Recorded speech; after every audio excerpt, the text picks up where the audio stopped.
Sa patuloy na pagpapatupad ng eye care program ng pamahalaang panlalawigan ng Aurora nitong ika-29 Agosto 2025 na ginanap sa Provincial Capital Ground, Barangay Suklayin, Baler, Aurora, ay muling nakatanggap ng libreng serbisyong medikal ang mga pasyente na may problema sa mata mula sa iba't ibang bahagi ng lalawigan. Umabot sa 106 kabuang bilang ang naserbisyohan sa pagpapatuloy ng pagpapatupad ng libreng konsulta sa mata. Sa nasabing bilang, 75 na pasyente mula sa Central Aurora ang nasuri, 48 ang sumailalim sa follow-up check-up at 27 naman ang bagong konsultasyon. Samantala, sa DKD o Dinalungan, Kasiguran at Dilasag ay may naitalang 31 na pasyente ang nasuri kung saan 22 ang sumailalim sa follow-up check-up at 9 naman ang bagong konsultasyon.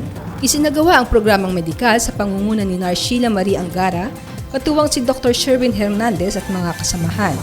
Bilang bahagi ng programa, ibinahagi ni Nar. Sheila ang kaalaman sa tamang pangangalaga ng mata upang sa ganun ay maiwasan ang mga komplikasyon.